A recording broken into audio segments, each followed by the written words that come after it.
Hello and welcome to That Nerd Thing, where we uncover the magical impact that fandoms have on our lives. My name is Morgan, and I am so excited because today's guest I actually have known for many years, and I found out we both have sort of been following each other through the years.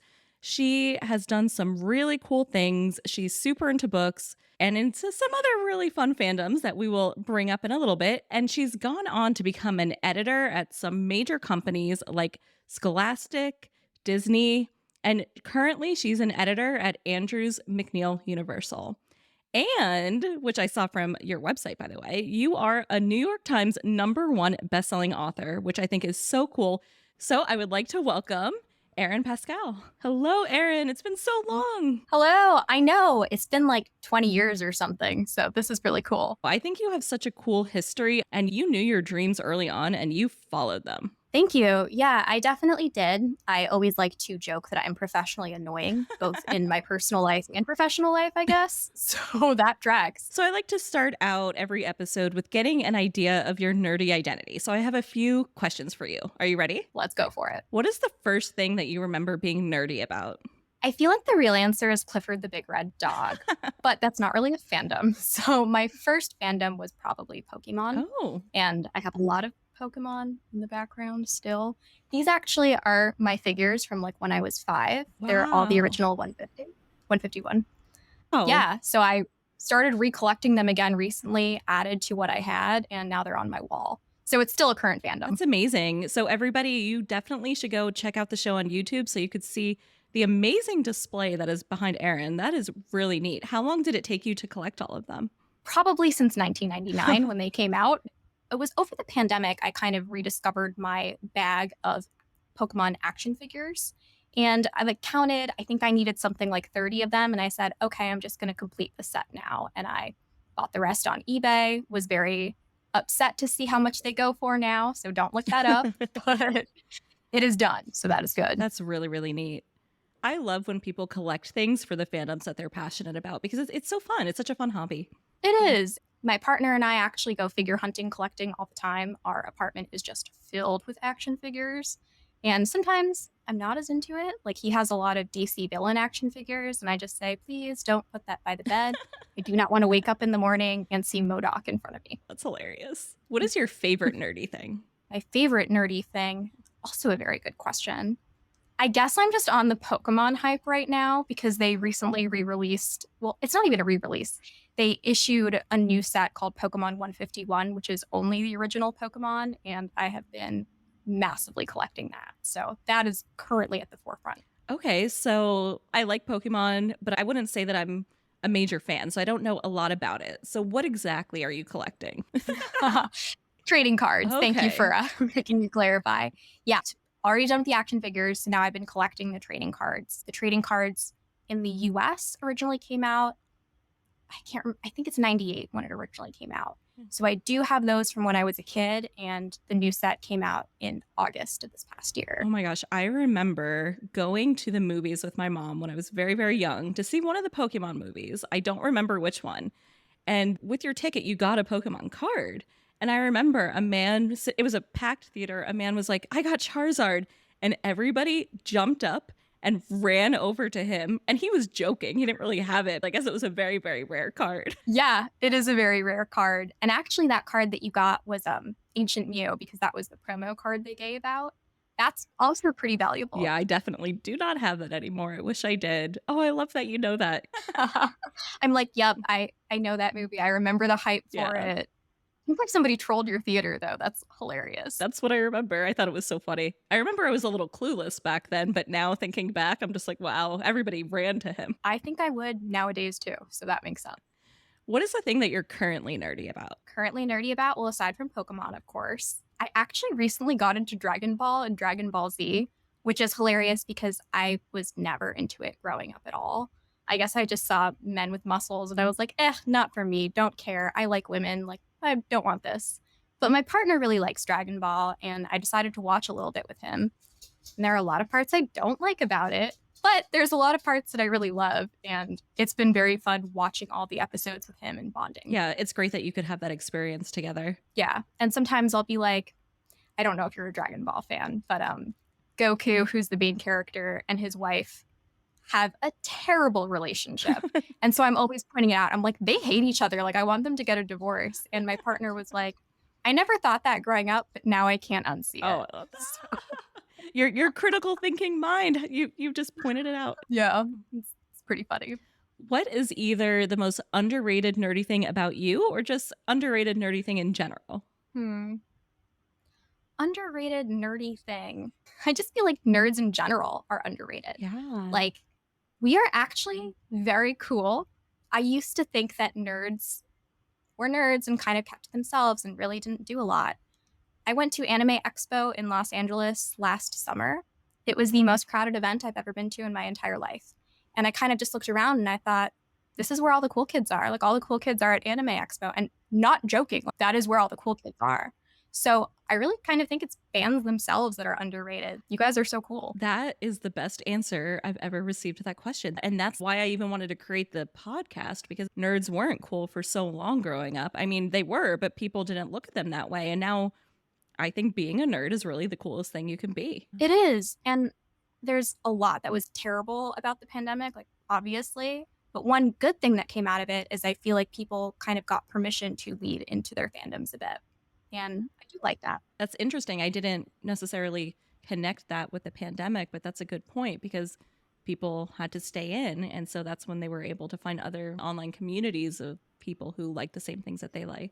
Yep. Oh, yeah. I have learned a lot about Discord from my Gen Z assistant at work.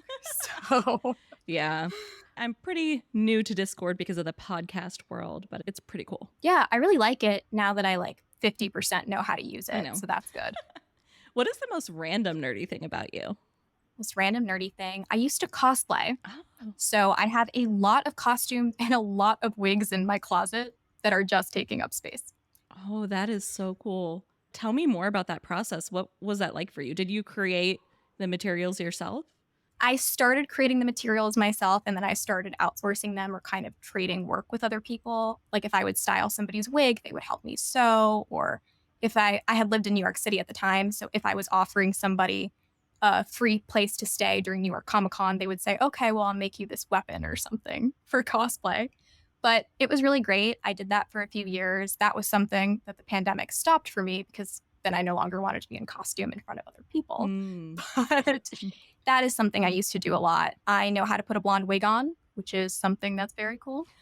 Very cool. Okay, so let's talk about your journey into fandom. And I know you're a part of so many different fandoms. So just tell us your story.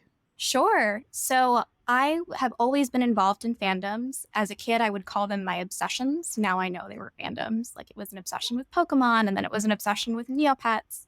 I think Powerpuff Girls was somewhere in the middle there.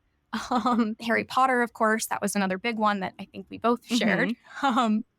And Star Wars, kind of a bunch of different things. As a teenager and then as an adult in college, I tried to tamp that part of myself down. I thought, I wanted to be literary. I wanted to be very serious, but it just wasn't me. So at the same time, I also knew that I wanted to be in kids' books, because I was such a bookworm growing up. I've always been a bookworm, was still a bookworm. And I wanted to help create the next kind of stories, but really fandoms. I just didn't know it yet. I knew I wanted to be a kids book editor. That's what I went to college for. And when I was interviewing places, I kept interviewing to be the next literary children's book editor, and nobody was hiring me. And I was very frustrated. In retrospect, I'm like, oh, I was really only interviewing for about 7-8 months, which, as we know now, really isn't that long. But when you're 21, it felt like it was forever. And I was so frustrated. And what am I going to do with the rest of my life? This is terrible, et cetera, et cetera. And finally, I interviewed for a position at Simon Schuster with their imprint called Simon Spotlight. And Simon Spotlight focused on movie and TV tie-ins. And I had never really thought about movie and TV tie-ins in the book world. But once I interviewed, it finally clicked and finally made sense to me.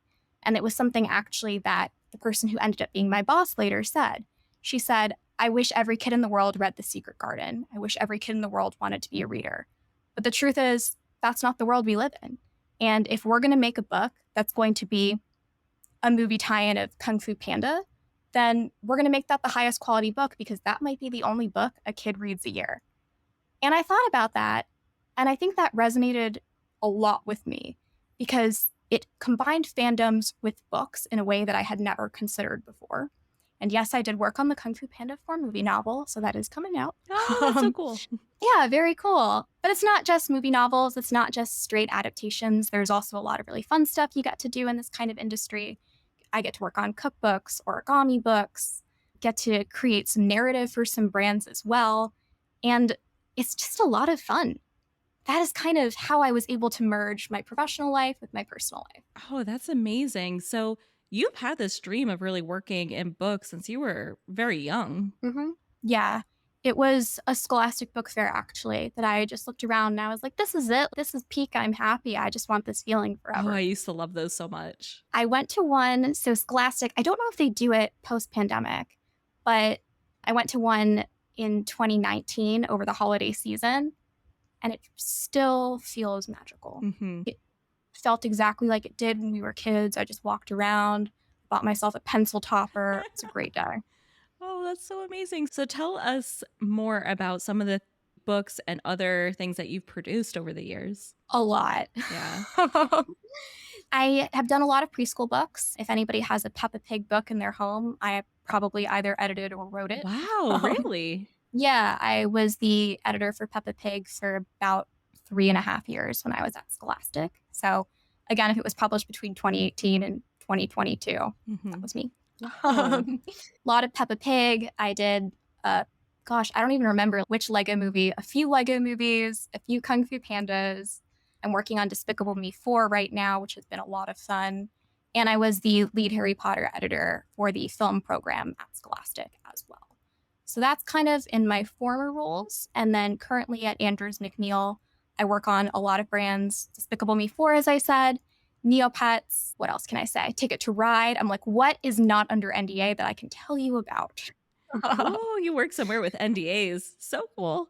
I know I keep saying that this whole episode, but really, I think the stuff you're doing is so, so, so cool. And I think it's so amazing. And thank you for sharing that piece where you said you tried to tamper down parts of yourself when you were a little bit younger, because that must have been really hard for you to have to hide that part of yourself.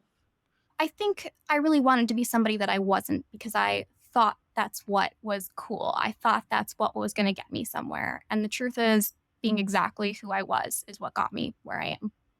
Yeah, it's really powerful. Thank you. As I said it, I was like, wow, that's some sage wisdom. Like, I'm going to write that down for myself. Yeah.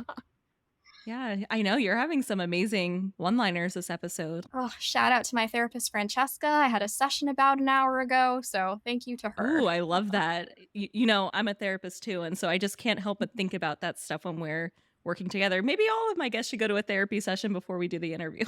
Honestly, I recommend it. So, what was that transition like for you then, going into a world where you could truly, truly be yourself? It was eye-opening at first. When I first got to Simon Schuster, the assistant who helped train me was one of the most nerdy people, and to this day is one of the most nerdy people I know. And she also is the coolest. So Chloe Fraboni, if you are watching this, I am talking about you.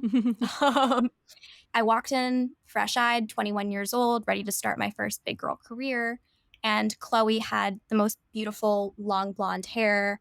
She was adopting a corgi that week because it was the dog of the internet. She was showing me that she was working on her Princess Cinderella costume at the time. Like, she made that entire live action beautiful blue ball gown. And she also was the most on top of schedule, absolutely incredible worker I've ever seen. And to this day, she inspires me. And it was just really great seeing somebody succeed so well in the publishing industry and also be so involved in fandoms.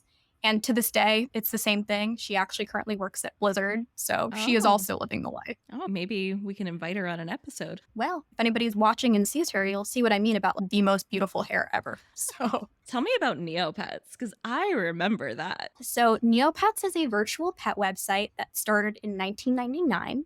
It was started in the UK and then quickly moved to the US in Los Angeles. It started as a man and his now wife. They were kind of the art director, the creator, and everybody involved. They hired a whole team. A lot of their team still actually works at Neopets, which is really cool. Wow, after all that time? Yeah, after all that time. I mean, some people have come and left and done different projects in the middle. It's actually really, really funny because one of the lead artists, his name is Anthony Conley. Fantastic artist, like highly recommend you follow Anthony.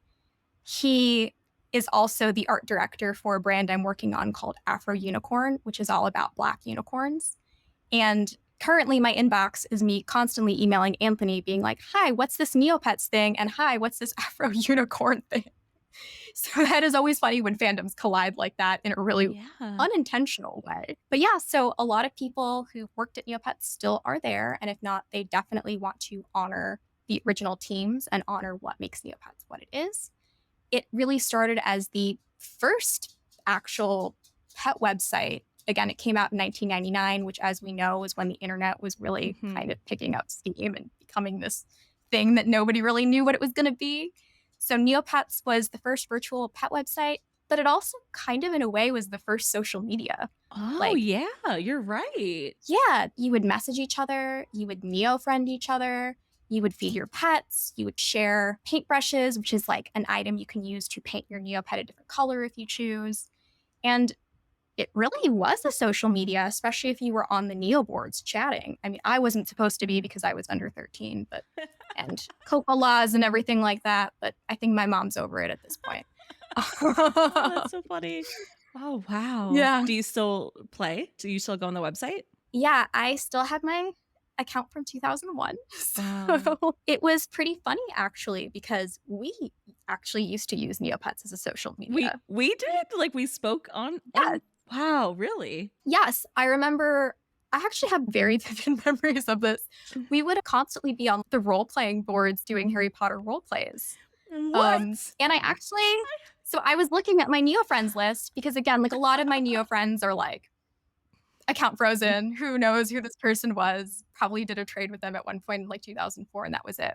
But I did find your Neopets account. Oh my gosh. So if you want me to share it. Oh my gosh, I haven't been on there in years. Well, wait a sec. Okay, before I make it public, are the chat boards still on the internet? Like, could people find our old conversations? Because that would be very embarrassing. No, they can't find your old conversations. So I think the Neo boards, it's something like every couple, I mean, back in the heyday of Neopets, I think they would wipe them out every 24 hours. Okay. I think now they're up for a little bit longer, depending on what the server space is. But it must be a few months maximum. I'm sure there's somebody here listening who will hear my username and figure it out. But okay, that's fine. You know, they might be like a tech genius and figure it out somehow. But what was my username? Here, Oh my gosh, that is so hilarious. I remember going on it, and I remember getting the little stuffed animal Neopets. I think it was, what was the store? Limited 2? They used to sell them? Oh my gosh. For those listening, I have actually my Theory Kugel, which is a Neopet behind me. So I just grabbed it. Oh my gosh, I love that. Oh wow. Yep, Unlimited 2. Wow, I remember that was a big deal. Yeah. Wow. I'm a tag collector, so I'm showing off the tag that says this beautiful plushie was $12. Wow, that would probably be what, like $100 today? I know they're coming out with more plushies, Really? so I don't know what the retail is there. But wow. yeah. I'm holding this. I'm like, this is not $12.50. I know. It's beautiful. And look at the condition. You really care about your stuff. I do. That's also why it's currently at my desk, because I have a 2-year-old puppy named Obi-Wan Kenobi, of course. And anything that's on the bed is fair game for him. Of course. I've collected some Squishmallows, and he will take them off the bed and put them in his toy basket. Aww. So they're his now, right? They're his. They're his. I'm sorry. I totally went on a tangent, and I did want to share your Neopets account. I love tangents. I think people will really enjoy hearing it. What is my account? I will share it and also narrate. Can you see this? I can. So the username is AnimalFreak208. What? He went by Morgan Potter. Oh. This is absolutely you. Oh my god. Because also hobbies were pets, dogs, and sports winter. And we also used to figure skate together. Oh my gosh. That was my username? Yeah, I am so confident this was you. I believe you, but wow. Because usually I reuse usernames and I've never used that. This must have been an original one. Wow. I think it was 20 and a half years. Oh, it looks like your Neopets anniversary is March 5th, actually. So that's coming up. Maybe I'll have to restore my password. Oh my gosh, I can't believe you have that. That's hilarious. Morgan Potter. Yep. Yeah, and it looks like you had 4 pets. So you have a ghost Techo named Annie, a strawberry Kiko named Brandy. I think that's a white side bunny named Cutie, and a fire Ixie named X Cake, which, like, putting an X in front of something at the time was very cool. Oh my, I have no words. If you are listening, please go to YouTube and have a look at this because I have no words for this. I cannot believe you found this. That is hilarious. Oh, wow. Yeah, it's always fun. So Neopets, in order to get back into your old account, they have been trying to reunite a lot of people with their old accounts because, of course, these are accounts people haven't logged into in 20 years. So you will have to prove your identity a bit. If you need help with that, let me know. I know that I'm one of your Neo friends. That's something you have to share. You have to share, like, the original email address that you used. I don't remember. I think it was an AOL email address or Bell South. Oh, I remember bellsouth.net. Yeah, I do not have access to those emails anymore. No, I don't really think anybody does. So you can certainly see if they'll open it up for you. I think oftentimes, like, if people have, like, really high value pets or really high value kind of trophies, they're a little bit more stringent on the qualifications to get back into that account.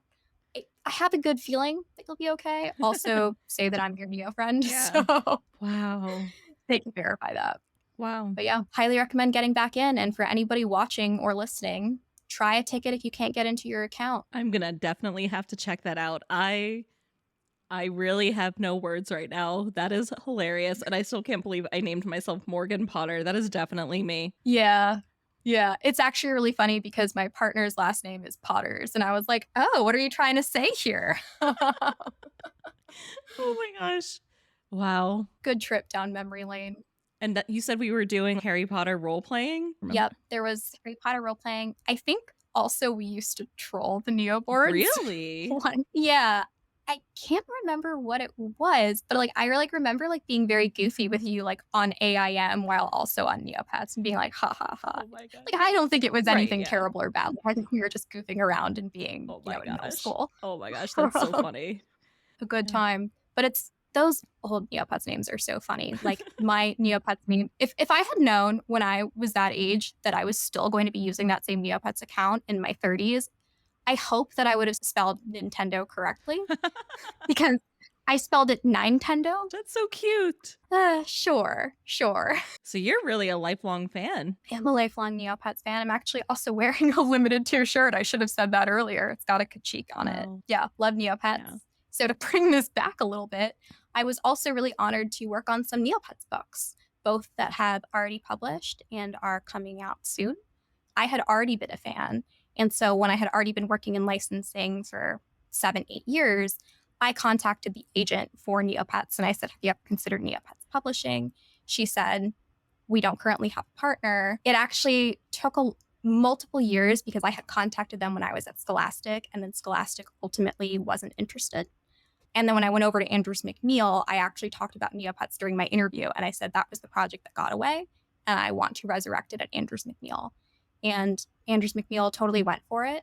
To be fair, I think it's a lot better of a fit at Andrews McMeel than Scholastic because Neopets still appeals to that nostalgic generation that played it in the 90s and early 2000s.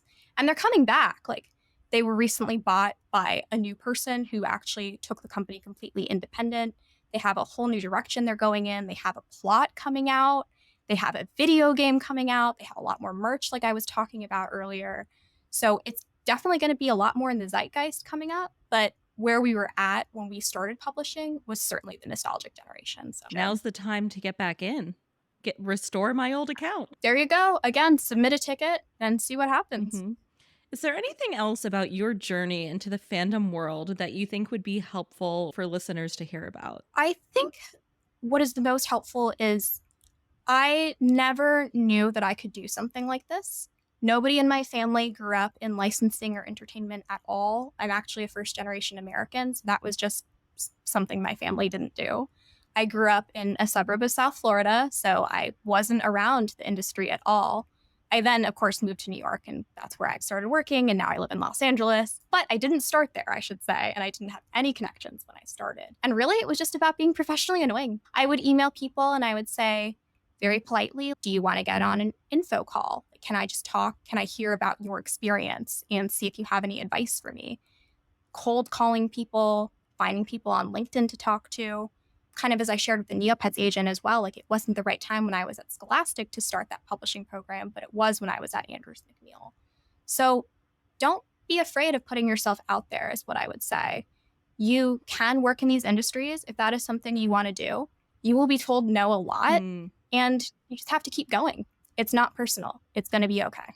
So be professionally annoying and be yourself. Be professionally annoying. Yeah. Another tip I always give people is if you kind of got a little far with somebody, like maybe you went on a first interview, but they didn't end up hiring you, send them a Happy New Year email. Oh. Send them a Happy Thanksgiving email. Don't send them 5 emails in a row. Don't ask them questions, but go ahead and send those follow-ups because it does mean more than you think. That's really great advice. How would somebody know if going into this industry is right for them? So I would certainly say if it's something that you know is just a part of you and you can't shake it, it's probably the right industry for you. I feel like a lot of people who don't end up making it are because it wasn't really right for them at the time, or they were meant to do something else. But if this is something that you feel in your heart you really need to do, make those cold calls, send those cold emails. You can, if somebody wants to Google me, my name's Erinn Pascal, Erinn with 2 N's. There are multiple ways you can contact me. I always reply. Yeah, so. And I will include all of your information that you want to share in the show notes so everybody can go and have a look. Awesome. Yeah. Thank you. The only thing I will say is I can't look at any manuscripts or submissions that people are going to be sending to my Gmail. It's really only if you want to get on the phone and just chat and talk shop or talk about interviews.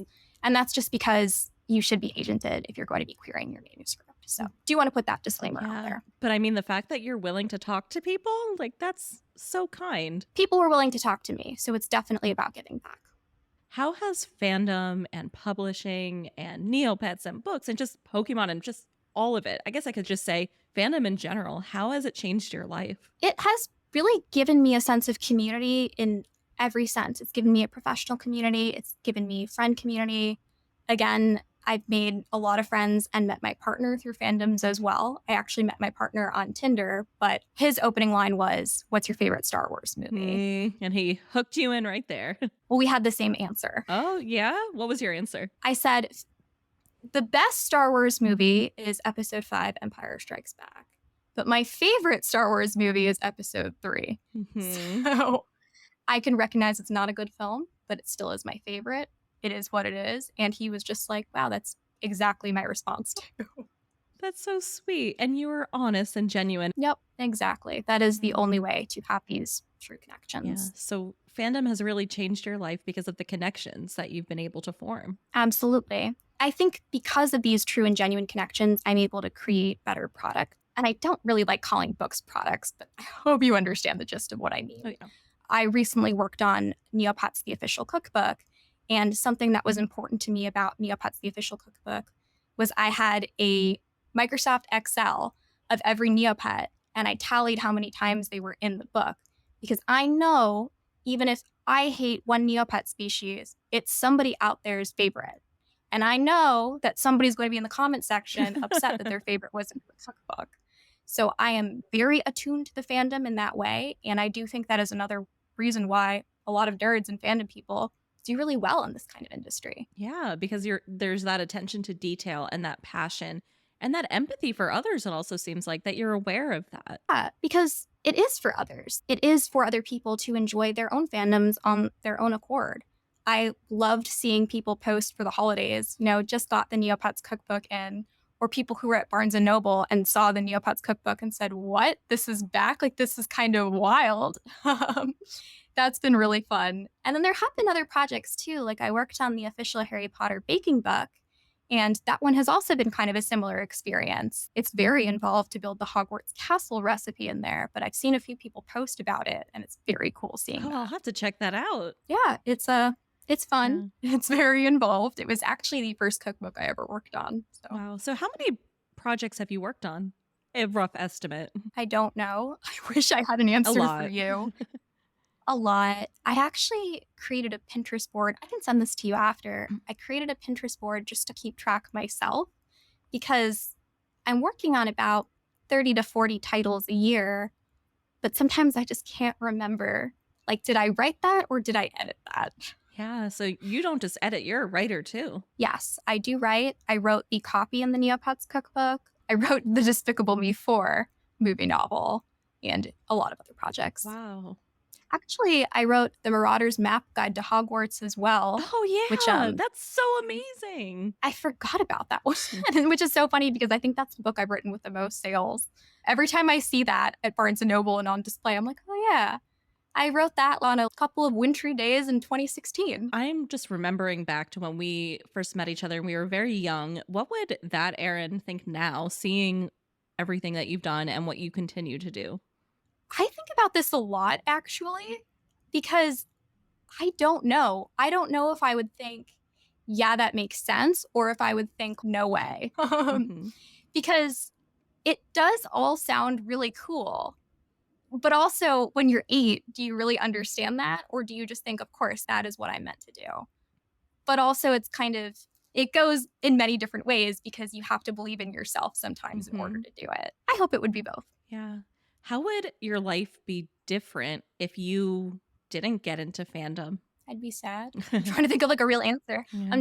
I don't think I can really separate myself from not being in fandom. I wouldn't have any of my friends. I wouldn't have my career. My dog would have a normal name that's not Obi-Wan Kenobi. Yeah, I truly don't know. Maybe I'd be a doctor. Maybe I would have solved some cure for something. Maybe the world would have been better. It reminds me of the story that you were sharing about just putting out a book that relates to kids now, because it might just be the only book that they read. I think that's pretty powerful too. Yeah, absolutely. And that's something that I think about all of the time too. Sometimes I think, why do I care so much about this particular word? And it's just because there's a lot more that goes into book editing than copy editing and grammar. Actually, a lot of people think that's what I do, and I don't do that at all. We have separate copy editors who do it. Something that I look into a lot is language acquisition. So for a 6 to 9-year-old who at that time is really when a kid starts independent reading, they're not really reading out loud. They're not really reading with their guardians around them. They're kind of exploring their own interests. There are some words that we don't even think about as adults that are really hard for a kid to sound out. The word special, every time I see it, I always take it out because if you're sounding out the word special, what? You can't. Right. Beautiful is another of them. I take out a lot of words like that. I'll replace special often with interesting or see if it can come in a different way. Beautiful becomes pretty or comes in a different way. Delicious is another one. Usually I change that to tasty. And then I think about it, and it's just the quality that you have to put into these books is because it meets those readers. And I want this, if it's the only book they're going to read this year, I want them to be inspired to continue reading. Wow. Again, so powerful. Books are cool. Books are important. And video games and TikTok and everything else they're doing is also important. It's just sometimes you got to read too. What does being a nerd mean to you? To me, it means being unapologetically yourself. I think actually this is something that I wish I knew growing up. I wish I knew that everybody is a nerd. Ooh. Because I have never spoken to somebody who does not in any way have any nerd interest at all. And I think about it, and even people who are watching sports games and that's their whole life, they're following those sports games completely. They're wearing jerseys. Tell me that's not cosplay. Totally. Oh, yeah, that's true. Yeah. It really is a lot of fandom. And I think humans just need that. They need that community that they're finding. And it's great to find other people who share the same passion as you. Absolutely. And maybe if it's not sports, it's pescatarians who are looking for the right pescatarian restaurant, or maybe it's dog owners who are looking for, I don't know, the best shampoo for their dog. I'm looking at my dog and I'm like, yeah, you need a bath. People just like finding their communities, and fandoms is just where mine are. Yeah, when I was first creating this podcast, I had so many people saying like, oh, that sounds really neat, but I'm not a nerd. I can't go on your show. And I was like, yeah, you're a nerd. A nerd is just about being passionate about something. You're passionate about something. And I think as these episodes are coming out, people are starting to realize it and realize, wait a second, I am a little nerdy. Exactly. Yeah. I think the word just has kind of a bad rap, or at least it used to. I know that the current generations, like Generation Alpha, feel very differently about it. So that is cool. This is the part of the show now where I like to have each of us give some sort of geeky recommendation to help people embrace their nerdiness. And I had one recommendation in mind today, but this conversation and just thinking through following your own path is making me think of my two nieces who are actually also starting a podcast. And so I want to recommend their podcast today. They are huge Taylor Swift fans and they love talking about her and the music. And so they just started a podcast called Long Live Taylor, Exploring the Eras. And what they do is they talk about each song and they relate it to their lives and they give their opinions. And so I definitely recommend that you go and check that out. Erinn, what is your recommendation? Well, I'm convinced. I'm going to go check that out now. Taylor Swift also. Incredible fandom behind that. If you want to look at some amazing fans, the fan art I've seen out of the Taylor Swift stuff, it's so good. Yes. Oh, so you're a Swiftie? I don't think I would describe myself as a Swiftie, but I also wouldn't say I'm not. Yeah. So sometimes fandoms can be casual. It's not always you have to be like the first or the most or the best. That's actually something, this is a good talking point. That's something I wish I could go back and tell a younger version of myself. Like, you don't always have to be the first or the best in something in order to like it. Yeah. So sure, you know what? I'm going to own it, actually. I take it back. I am a Taylor Swiftie. Yeah. Taylor Swift. Yeah. God. Now I'm 100. Yeah, that's a really good point too. That's also why I wanted to do this podcast, because I know for me, sometimes I wouldn't want to call myself a fan of something if I didn't feel like I knew everything about it. But I feel like by doing that, I maybe didn't get some of the connections that could have been really beneficial by saying, no, I like it too. It's okay if you don't know everything about the fandom or every little detail or win all the trivia games or trivia rounds. Like, you can just be a casual fan and it's just as good. And nobody actually knows it all, including the lore masters who work on it. So it is totally okay. But to go back to your question about a recommendation that I would like to give out, I would recommend the book Bertle and the Purple Turtles, which I edited, but is really such a special story because it's a book for 6 to 9-year-olds, and it's really about finding differences amongst your friends. Oh, wow. So there is a town called Turtletown, and everybody is a turtle, and there is one turtle who just doesn't really fit in. The turtle wants to race, and the other turtles want to race. And then one day a new turtle drops into town, but they're actually not a turtle, they're a bird. And so they have to figure out their friendship when one of them is a bird. So I would recommend that. It's built for 6 to 9-year-olds, but I think everybody can value the beautiful art that the artist has drawn. Her name is Tara J. Hannon. She's fantastic. She has a really great story too, where she was on submission for many, many years as an author and had a lot of projects actually shelved because they didn't end up somewhere. And this wasn't her first book that she was shopping out at publishers, but it is her first one that she was able to actually get published. And since then, she's now signed up 2 additional series. That just came out this past January, and I really recommend it to everybody. It sounds like a very meaningful book. Yeah, it's really great. So it's Bertle and the Purple Turtles. Everybody go check that out. All right, Erinn, where can people find you? Pretty much anywhere. My name's Erinn Pascal with 2 N's. There's only one with 2 N's out there, and that is me. There is somebody else with 1 N who is a graphic designer, and I am so sorry that I bought that URL. I apologize if you're ever listening to this, other Erinn Pascal. But too many people made the mistake. You can find me at Twitter, X, whatever we're calling it these days. You can find me on Facebook, but please don't send me a Facebook message. You can find me on LinkedIn. You can even find me on Neopets. If you search the Neopet Erinn, that's me. Oh, man. And then maybe when you're friends with Erinn on Neopets, I'll have my account revived. Okay, but I do want to be clear. Being my Neo friend does not mean that somebody's going to get their account back. Oh, it's not. I'm like, as I heard that, I was like, yeah, like I can definitely help you get your account back just because like I can like verify that was your account. And then I was like, wait a minute. I don't want people having that advice. That's one time only, my friends. It is a one time only offer for this. Oh, yes, everybody. Just don't. Okay, I'm not even gonna. Sorry, I'm gonna edit. Had you specific? No, it's actually really funny if you want to keep it in. Like, okay. I love bloopers like that. You have to have been my Neo friend in 2001. So. Oh, wow. I'm one of the lucky ones. All right, Erinn, thank you so much for being here today and for being a very fun blast from the past. Thank you. Anytime. This was also really fun. Yay. All right, everybody, it would mean so much to me if you are able to rate and review That Nerd Thing on whatever podcast platform you're listening to the show on. And if you have any questions or thoughts, feel free to email me at thatnerdthingpod@gmail.com. And please go follow me on Instagram and TikTok because I'm having lots of fun on there and I would love to have some interaction. You can find me at That Nerd Thing Pod. And please share the show with all of your nerdy friends. See you next time. Bye.